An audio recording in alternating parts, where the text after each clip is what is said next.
Now I'm going to turn mine off.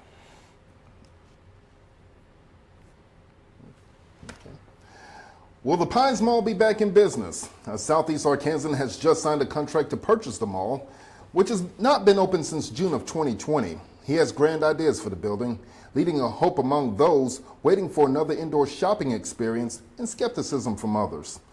This is a Facebook Live edition of the Newsroom, and today we will talk with Tucker Bearden, a potential owner and operator of the Pines. I'm IC Murrell, senior reporter of the Pine Bluff Commercial, and I'm happy to be joined now by Mr. Tucker Bearden. Tucker, welcome. Man, thank you so much for having me. Yeah, happy you can make time for us.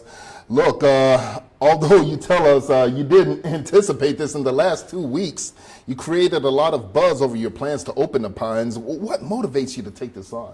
Well, it's where I grew up. You know, You grew up here in Pine Bluff? Yes, sir. Okay. My daddy used to live over there on Rose Street. You know, I used to play in that old bonsai-looking tree down at the end of Rose. You know, you know, that's the first place I ever got to see Santa Claus was in that mall. And it was the first time I ever went to the movie theater. And then, you know, through trial and error, you know, working to make connections and build a business, I ended up connecting with people that allowed me to do great things. And whenever I shared with them my dream of this, we made it happen. Right, gotcha. And I hate to ask this of your life, but you mind telling me how old you are? 30. You're 30, okay. So I know the mall opened 37 years ago, and I'm older than when the mall first opened. So I came here for first grade back the year the mall opened. So that tells you how old I am. So I kind of remember some of the same things that you remember, and I think a lot of our people who are looking at this video right now remember the same thing. And that kind of helped generate the buzz as well, I believe. Now I understand that you kind of work in investment, not necessarily an investor, if I'm not mistaken, and you also work at a body shop in Star City. Just kind of tell me about what you do for a living and how you got to this point. So the body shop isn't my main source of income. That's just my family owns Camp's Custom Paint and Body down in Star City. Mm-hmm. And that man, that woman, they put food on the table and a roof over my head growing up. It don't matter how much money I make. If they need my help, I'm there. You know, and so that's why I still go there. Now, obviously, when we get the mall going, it's gonna be harder to go there, but I will as much as I can. Mm-hmm. And then on the investment side of things, I am an investor. You know, I put money away and I earn my returns on it. But that was how I retired. Technically, I guess you'd call it. Mm-hmm. You know, not having to pay bills anymore is retirement, right? And when you say you retired, did you retire from the military or for something else? No, sir. I just I worked and I put money away and put money away and put money. I started with $6.25 in my pocket, and I found a way to put it away. And then I remember whenever I could only invest $25 a week, and then eventually it was $50 a week, and eventually it was $100, and then eventually my profits that I earned every week were higher than how much I could put in, and then eventually it paid for all my bills and my ability to travel, and that's what I call retirement. I don't know what technically it is, but that's what I call it. Retirement's retirement. These days, no matter how old or how young you are. Look, you just revealed a contract that you signed with the sellers of the mall. Although the names are redacted, we know the Vu family last owned it. And the contract is for $12 million to purchase by November the 20th. Now, that dollar figure includes a fee by a consultant firm that you're working with. Can you explain how you're working to secure that? And are you working alone with this consultant firm in trying to purchase the mall? Well, it's already secured. I mean, it's done. The money's there. We don't have to go out find the money, and we don't have to go find investors. It's there, as well as the money to renovate. So nobody has to worry about that. Not at all. So well before November the 20th, I believe, you're gonna hand the final check to start acquiring it and start doing the renovations that you need. Yes, sir. I mean, we plan on it. You know, we have a time frame that the company that I work with uses. They like that that 90 days, just because, I mean, sometimes it happens faster than that. We always tell people, 60 to 90 is a good cushion. I mean, and even if you were to walk up and drop cash on the table, it still takes about 60 days to close a large real estate deal a lot of times anyway. So it gives them the time to do everything that they need. Right. And before I go on with this list of questions, man, do you mind showing that tattoo that you have on your right? Oh yeah, you can show it right there. But yeah, humble and hustle. It says stay humble, hustle hard. Oh, stay humble, hustle hard. Never forget where you come from, and never forget how hard you had to work to get here. Yeah, that's something else. I got that back. I started a trucking company called Dragonborn Trucking while working on a farm, and I know my story's wild, but and I came into money for the first time in my life, and I went and got that tattoo. It was the first thing I spent money on other than fettuccine Alfredo, because I never wanted to forget who I am. And because fettuccine Alfredo tastes a lot better than ramen noodles, right? It does, bro. It does. I'm not gonna lie, man. And that's my thing. Like, that was one of my first things. So people said, "What do you consider to be success?" I said, retiring my aunt and uncle and being able to afford fettuccine Alfredo anytime I want it. And I just like spaghetti and meatballs, but this guy, he's going for the fettuccine Alfredo. That's pretty cool. With some chicken in it sometimes too, right? And shrimp. And shrimp. Okay. Yeah. And the side of bread and all of that. Sorry to make you guys hungry after your lunch period, but hey. No, look, seriously, what is your experience with bringing commercial properties back to life? Or is this your first undertaking of it? This is my first big one, but my team has years of experience. Tell me about your team. So, y'all gonna get to meet them on Saturday. Oh, okay. Yeah, they're flying in. All my business partners are coming. Well, all but one. She wasn't able to make it. But like, for example, one of my business partners is a lady named Mandy, and she owns Dragon City down there in Tennessee. So she's done a lot of real estate. One of my other business partners, John, he's helped build hospitals and all kinds of stuff. Like me, I'm more of a visionary. I've got big dreams. I've got great ideas, and now for the first time in my life, I have the ability to bring them to life. How did you come to meet them? It was actually through falling on my face over and over again, man. I was in the process of building this, what's called the Singing Forest, and it's a retreat center where you get to rent out tree houses and cabins and stuff like that, and we're building a big old store that spirals up through the trees. It's cool. Where's that located? It's going to be in Tennessee, down there on the tail of the dragon. Okay. We got the land for it. We just gotta build it. And at first, trying to get that done, I didn't have the money, and I didn't have access to the money. So I was just desperately fighting, trying to figure out, find investors for it. And in the process of messing up, making myself look stupid, making mistakes, I made friends with people. And that's how I got connected to everybody. It was just networking. You network, you net worth. And you become the equivalent of the 5 people you surround yourself with. So I surround myself with people that do very big things. And in turn, we're sitting at this table. So you are not afraid of failure by any means? No, sir. Mm-hmm. But then again, you don't think about failure either. It's not that I don't think about it. It's just not a fear, because we're either going to do it, we're either going to succeed, or we're not.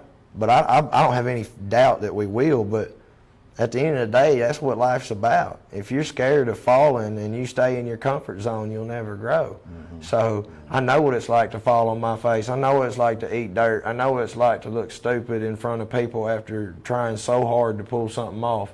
And you know what? I survived every bit of it. 100% of the days I thought I wouldn't make it through, I still made it through. So why would I be scared of this? Gotcha. And you said something about Saturday. You have pushed this out. At 5 o'clock Saturday, you're going to have a community meetup and invite people to have discussions and for you to share your insights through a canned food drive you're going to have at the Pines Mall. Where about at the Pines Mall? It's going to be in between the Red Lobster and the front, where I guess you'd call the main entrance is. Sure. Mm-hmm. It's going to be right there. And by the way, this is probably the best news ever. Red Lobster's going to cook like 400 or 500 batches of biscuits and donate them to everybody that shows up. Wow, that is pretty good. Hey, you know, I love them biscuits, man. I tell you, hey, if you can't tell, I'm a little country. I like my biscuits. Hey, I'm from the backwoods, man. I love biscuits. Okay, so Pines Mall, 2901 Pines Mall Drive. That's where Tucker Bearden will have a community meetup where he will offer discussions and share his insights. And through a canned food drive, and hey, come and get a biscuit over there. 5 o'clock this Saturday, August 5th, over at the Pines Mall, the entrance between the front entrance and Red Lobster on Pines Mall Drive in Pine Bluff. All right, look, let's talk about some short and long-term goals that you have for the mall. And I think people are really interested in, you know, what is your vision for this thing? Because those who were around when it opened in 1986, like I was, they know what was in there, and they've seen how it changed. What is Tucker Bearden bringing in the short term and the long term to this? So in the short term, I mean, just to give you a small encumbrance of everything, we're bringing the mall back as a mall. Obviously, everybody wants the mall. You know, that's why I'm doing the community thing. I want to know what folks want in there, like store-wise and stuff like that. I want to try and have as many local businesses as possible while keeping the quality as high as possible, you know, for everybody. But what we're creating is an experience and an entrepreneurial factory. So it's never been done before, and you know, I could be wrong, but I believe that this right here is the beginning of something that's going to change nationwide and then the world if it does what we believe it will. When you say change nationwide, like change the landscape of the mall experience? Well, not just that, because the mall is the stepping stone to the real goal. The real goal isn't to make a bunch of money on a mall. Like, if y'all can't tell, money's not my motivator. I don't know if that's obvious yet or not, but it will become that. And so what we're going to do is, I have observed, let me put it this way, I'm a keynote speaker. I travel around the country. I talk about autism and business and things of that nature because it's hard to tell, but I'm autistic. I have a form of autism called Asperger's. And for those of y'all that don't know what that is, if you ever seen The Big Bang Theory, Sheldon has Asperger's. Elon Musk has Asperger's. So anyway, I observed the educational system, the way kids are taught, the way people are taught. And going and speaking at these events, I get to hang around educators, high-level educators, people that work in the White House, people that run the world. And what I come to find is that the way that the powerful are taught and the way that the people are taught is completely different. So if you want to teach a kid something or a person something, you have to start not with what you're teaching them, but why it's important. And then you have to inspire them without forcing them to do it. Because if I tell you to learn something and you don't understand why you need to do it and you're not inspired to do it, the chances of you succeeding are very small. Okay? So what we're going to do is we create a mall. We take the mall, we make it the most amazing experience that we possibly can with the most high-tech movie theater, the cool whatever. You know, we bring people in and give them an experience, a place to be, and then within the mall is a school, a classroom, and it's completely free to attend for anybody in the community. I don't want anything from anyone other than their time and their devotion to learning. And so they come in and I bring in experts from around the world, just like at these high-level events where it costs you $10,000 to sit in the audience. Mm-hmm. Okay? So where I bring them in and we have a curriculum that we're designing that is teaching personal development, business building skill, team building skills, business development, how to rally people around a cause, how to manage a checkbook, how to do your taxes, how to run a business, and how to be a leader in not only your company but your community. And then if you graduate our class, what we'll do is my business partners and I will come out of pocket with money and resources to help you start a business in the community. All you got to do is graduate, and within that process, we teach you how to build a business plan. So you come to us with a business plan, and we need to see that you're really inspired and motivated to do it, and there's not an underlying agenda. So, yeah. That being said, you grew up here in Pine Bluff. I grew up here in Pine Bluff. We've seen Pine Bluff change in the 30 years that you've been around. How much of a motivating factor is the condition of Pine Bluff, whether it's the infrastructure, whether it's the lack of jobs, or whether it's just socioeconomics in general? How much of that is a motivating factor in this project? Because there was a time that people gravitated toward downtown, and there was a time that people gravitated toward the mall. How much is the condition of Pine Bluff a motivating factor in this? I would say it's one of the main motivators, because this is our home, and that's like growing up in the holler and then having a bunch of folks come down there with bulldozers and tear all your trees down, and watching all them animals that you spend your life around have to run away and leave their home. Mm-hmm. You know, because I used to go to Main Street. I remember that.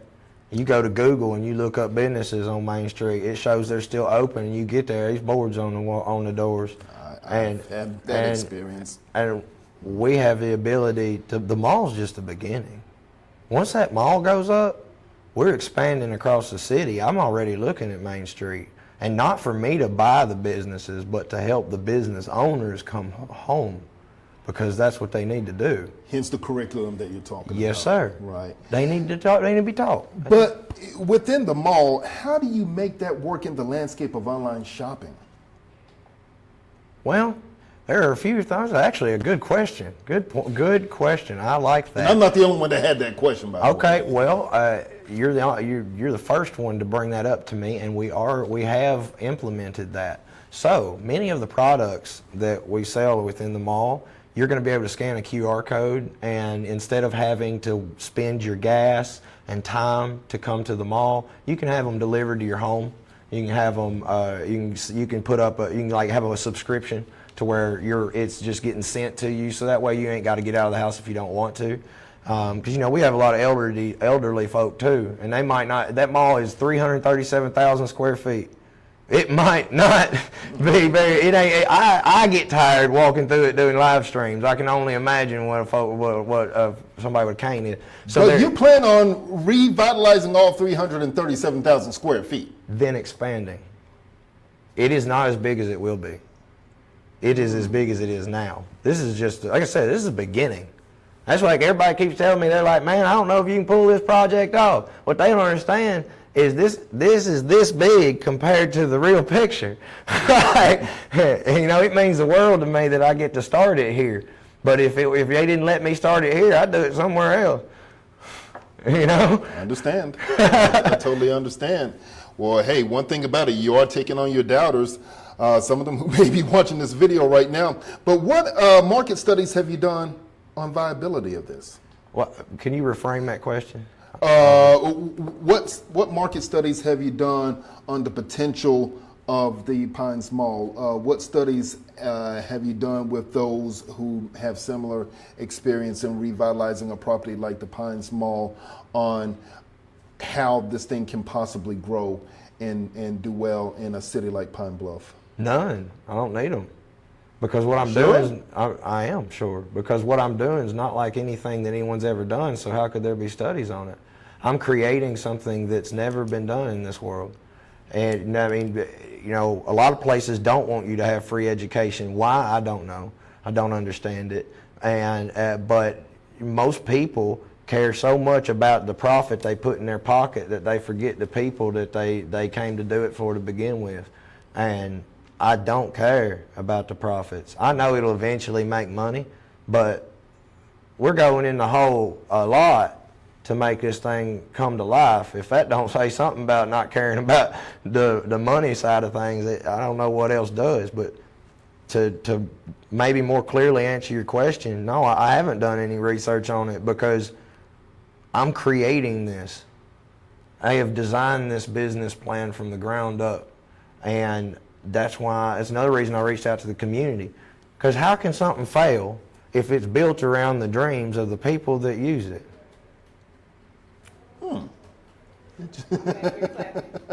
Yes, Influence Colvin definitely approves of your answer. And I mean, that's a good thought, to be honest with you. So, and to be clear, when you say this is something that's never been done before, what you're saying is you're giving people an experience through this mall that they've never had before. Oh, of course. We're doing things that no mall in the world is. I mean, I can't say it. I mean, there ain't no mall in the world that has an education system like this. I don't know. I ain't never been to Dubai. They got a lot of money. They might be doing something crazy that I don't know about. I ain't gonna have no giraffes in there. Okay, we ain't riding emus. But but I tell you, man, this is something. We're creating an experience, and the way that we're doing it. See, I study subliminal, programming. What would you call that? What is it, NLT or something like that? Yeah, that's what it's called. I don't remember exactly. NLP, that's what it is. Neuro-linguistic programming. It's how you reprogram the subconscious, the autonomic responses that are in our subconscious mind that cause us to act the way we do and do the things that we do. And this mall is going to be planted with what we call nuclear seeds of success. They are small things that you see in the moment that seemingly mean nothing. And then all of a sudden, one day, you come to a satori, which is an aha moment.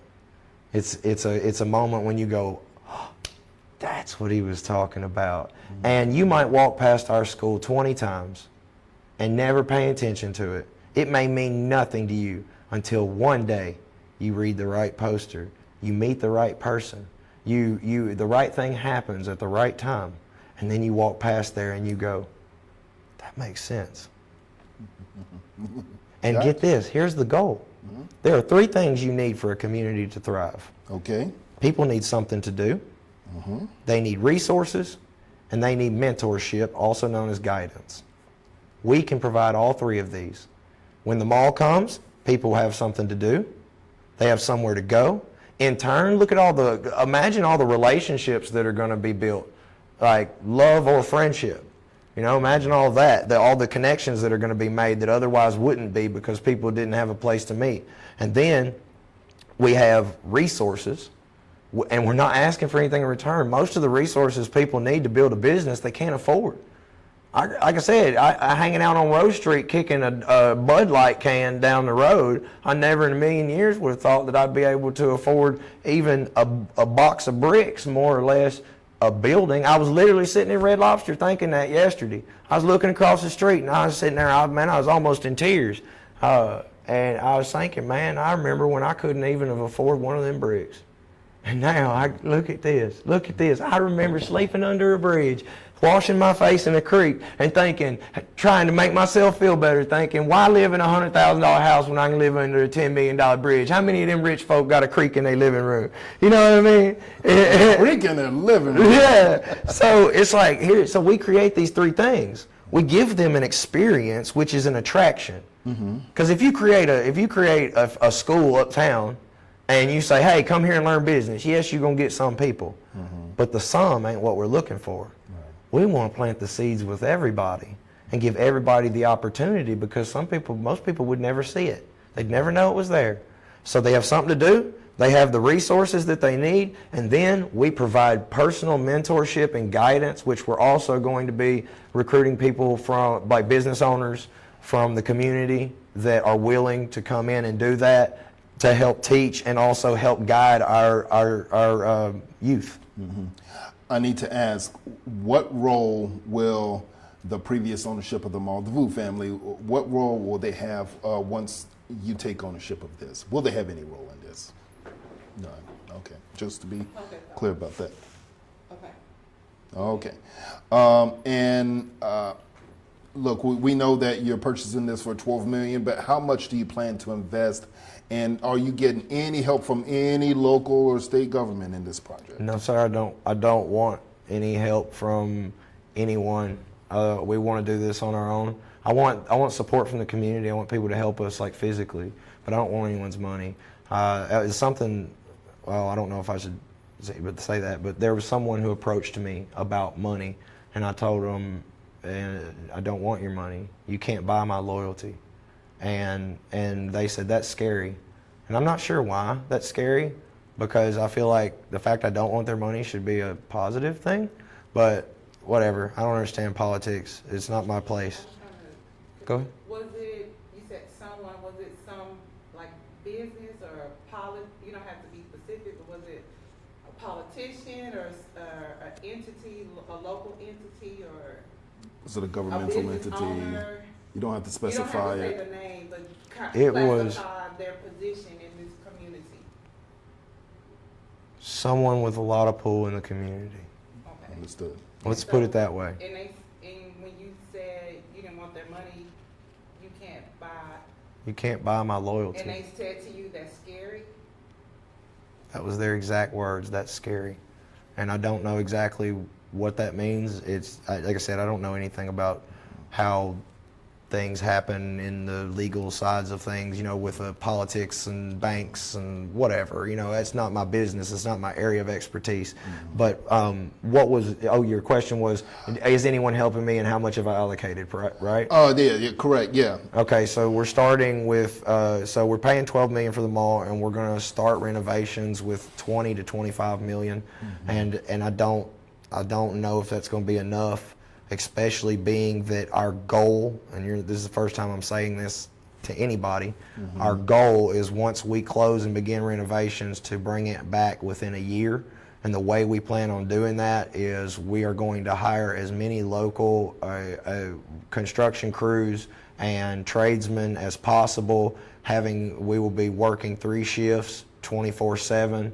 There will not be any time that there is not work being done on it, and we plan on working day and night until it's finished. And I spoke to my general contractor today, who is going to head the project, and he told me that to bring them all. He said, bring every local tradesman that wants to be a part of this, have them all come, and we can coordinate them, because he's ran massive teams. He's brought up huge properties all over the country. So I have no doubt in my mind. And I mean, looking at it at first, I was thinking this is going to take 3 years. But that's that's a limiting belief. That's And who knows, in 3 years, and ask any of these school districts around here, in 3 years, those costs could go up. That's okay. Yeah. That doesn't matter to me at all. Interesting. Under that dollar figure you just gave, you said 20 to 25 million, right, that you plan to invest. Under that dollar figure, feasibly, how many stores do you think you can, or how many suites do you think you can open for stores to lease? Well, I know this is probably something that I should know, but I'm not 100% sure how many stores are in there. I can't remember. I keep walking through it and trying to count, and I seem to, every time I walk through it, I'm bad about this, I get distracted. I'm like, dang it, which direction did I go? Oh, darn it. I'm not 100% sure how many are in there. But you don't have any more landmarks, I don't think, in there. But. Yeah, there's a lot of them don't have signs, and some of them look just like others, and I'm not 100% sure how many are in there, but I plan on opening them all. I mean, we're bringing them all back, and then once we get them all built out, we're expanding the building. And so there is that. Okay. And I think you just gave your timeline for the project. You said once you close, your goal is to open it within a year. Hopefully. Hopefully, yeah. Hey, a goal's a goal, man. It's just something to shoot for. What did Casey Kasem best say? Keep your feet on the ground and keep reaching for the stars. So, yeah, as long as, if I'm shooting for the stars, the worst thing that can happen is I miss and hit the moon. And so, do you have any leasing contracts with vendors? I don't yet, but I have a lot of them reaching out, people that used to work in the mall. I'm bringing back the old, one of the guys that worked with the movie theater. He seemed to be a really great guy. He seemed to have a lot of great ideas. When you say the guy that worked with the movie theater, the guy that owns the movie theater right now? Okay. I'm paying to have everything rebuilt in there, and yeah, so he won't come out of pocket a dime. I don't want him to. I just need his help, because he reached out to me and told me about it, and I was like, "You're that guy! I've been looking for you." I was like, "I need your help, because otherwise we're getting it popping with Netflix." That's a joke. Partnering with people who have already established, basically. Oh yeah, in there. because these people worked hard to get whatever they had in there. It would be wrong if I didn't let them have another chance. They didn't fail. the business failed them. You know? Interesting. And let's see if we have any questions from the audience, Ian. We do. When you scroll up to the top. If it's anything like my live streams, there's going to be a struggle. I couldn't tell there's a struggle in your live streams. I try so hard to respond to all the comments, but they just roll in faster than I can respond to them, and I'm just like, I'm one guy. I They're don't excited. That's why you have a moderator. So I need will one. you have security? Oh yes. Oh Old-fashioned mall cops because these youngsters no. something else. Okay, so that's a great question. Whoever asked that, thank you. You're gonna love this. So the security I'm bringing in my private security team, and they are most of my guys are ex-Army Rangers. That we will have security at 2 guards at every door, 1 guard in every store, undercover agents walking throughout the store. We will have drones. All of our light poles in the parking lot are going to be fitted with drone charging stations, and we have drones that can see in infrared that will be doing 24/7 perimeter sweeps, making sure that nobody gets kidnapped, attacked, or anything of that nature. If you do something on the grounds and you can escape my emergency response team that will be on standby, then the drones will lock onto you and follow you until the police find you. So we're bringing one of the most advanced security systems that this country has ever seen for a mall. And I'm one of the designers behind it, so I'm quite proud of it. I want to see that security system for sure. We're waiting on another question from the community. Ask him about the money drop. Oh, somebody's been paying attention. Okay, so this was originally going to be a secret, but I guess I have a big mouth. So I plan on, and this right here there are multiple reasons I'm doing this, but the main reason I'm doing this is just because I get my joy from seeing people smile. Like seeing people just go, like it just makes my whole life of day, you know? And so what I'm gonna do, and I'm not gonna say how exactly, but I'm implementing a system that at any point, anywhere in the mall, at a random time, you won't know how much it is, you won't know when it's gonna happen, it will go, and cash will just, and fall. And it might not be a lot. It might be $100. It might be $1,000. It might be 10,000. You don't know what it's gonna be. But I'm actually allocating a portion of the profits that the mall earns to doing this. It's a way to give back. Just about to ask, where is that money coming from with everything else that you're investing right now? It's the people's money. They spend it, give it back to them. You know, and it's gonna be fun. Like people are gonna walk around, you know, they're gonna be looking, they're gonna be like, where's it coming from? How's he doing this? What's it happening? And you ain't got a clue where it's gonna come from. So yeah, that's something that we are implementing. Do we have anything else, E? You have a lot of comments, which you can go back and read them later. I'm trying to get to some of the questions. We'll take 2 more questions before we wrap this up. I saw a question, but I can't find it, but I saw when it first began. And it was kind of like, did you, I guess, consult with the city? Are they aware of your plans? Consult with? No. Tell them? Yes. They are aware of what I am planning, but they have yet to come to me in any fashion to request to support the project. So I don't know what facet they want to be involved. I do know that I have to make sure everything is up to code. I'll be working with them on that. Everything will be up to and beyond to make sure. So that's why I was like saying, you know, like a lot of people thought I was crazy because I said this, but I really wish I could find the people that stole all the copper in the air conditioner and shake their hand and thank them. That place was built in '85. I needed to redo it anyway. And I got to take down a bunch of the walls. Don't encourage them to steal any more copper. There's no copper left. Oh. There's nothing left. It's gone. There's nothing left to steal. I have been to every inch of that mall. They crawled through the walls. They went in the ceiling. They went on the roof. They took the bolts out of certain things if it even was shiny. They took everything, which at first I was like, man, this sucks. But then I got to thinking, I was like, man, they blessed me. But yes, I am talking to the city, and if they come to me with ideas, I'm willing to work with them. But they got to show their support. I don't want their money. You ain't got to pat me on the back and say good job. Just show up and show that you want to see this happen, man. The people want to see that too. So are you saying, this is my question, are you saying since your announcement of your plans, you have not received support from the city, whereas like the city of Palm Bluff? I have not. The police department has been great. Police department's been phenomenal. I mean, they're doing a great job at patrolling. But what's cool is they're not even needed as much, and I don't mean that in a disrespectful manner. But ever since the homeless folks found out like what kind of person I am, and I wrote them a letter and left it in the mall for them, like basically telling them, look, I'm not your enemy. I started where you are. I get it. You're just trying to put a roof over your head. All I ask is please don't tear up Barney or the building. And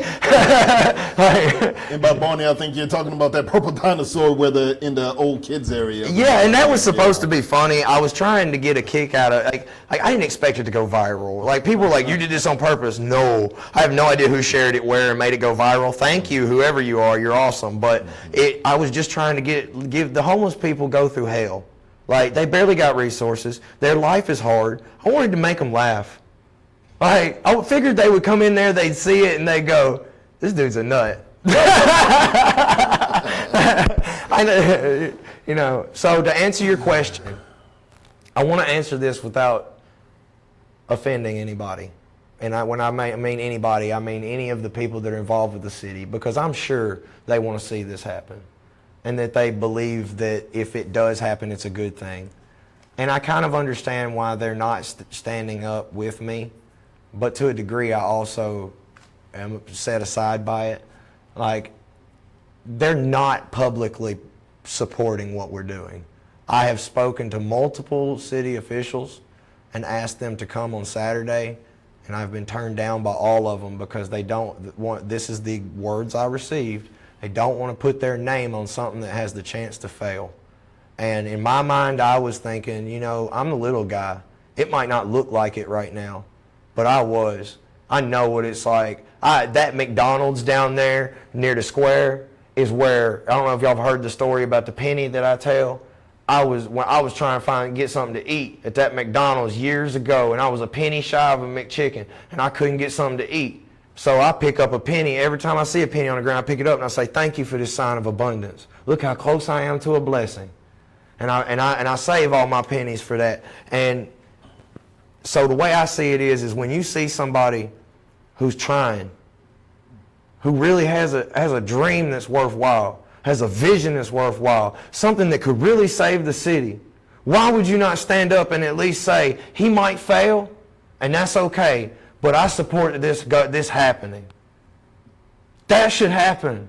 The people that care about this city should be supporting this. They should stand up with us. If we move together, there is no mountain we can't move.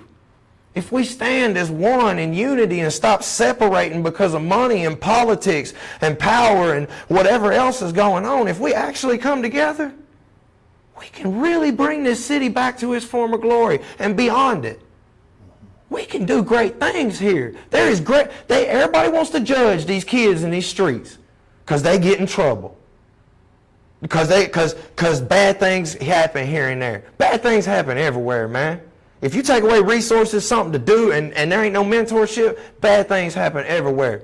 People got to quit judging these kids in these streets and start putting some faith in them. If they keep looking at these people as for these young men and young women who are growing up in the hood, that are growing up around struggle, that only know one kind of culture, if they keep hating them, they're gonna hold them down.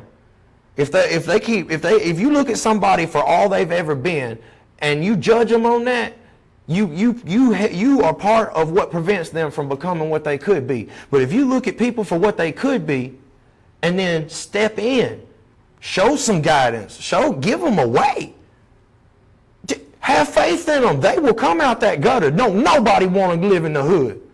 No, nobody want to stay on roads. No, nobody want to go hungry. These people will try if you give them a chance. And the people that are here to support them should support them. And I'm sorry I'm getting emotional about that, bro. I don't mean to. But this is my home, and I ain't got nothing against not one person that's in power around here. Not one. I'm sure they got there by doing great things for great people, and that they have great intentions. I don't know them. I don't know what happens behind closed doors. I don't even know what they want to see. But if this is their city, the city don't make the people makes the city. And it starts with the people. But if the city has the ability to stand up and say, hey, this is a good idea, it might not work. We might fall on our face. I might get crucified if I fail. But by God, we're trying. And I'm the little dude. I'm not one of these big bankers that came up and said, hey, I'm going to take over your city. I'm just one of them little dudes that grew up kicking it on Rose Street with a big dream. That's it. Gotcha. Sorry, I didn't mean no, to get no, so no, hyped. very good, very good. I don't get so hyped, bro. A well-spoken, well-impassioned statement by Tucker Bearden as we close this edition of the Newsroom on Facebook Live, and we really thank you for the time that you've shared with us. For my producer and our reporter, Euplunas Colvin, I'm senior reporter IC Murrell. Thanks so much for being with us, and we will stay on this story to see how Tucker Bearden does in his hopes of bringing the Pines Mall back to Pine Bluff, Arkansas. Thanks so much for your time.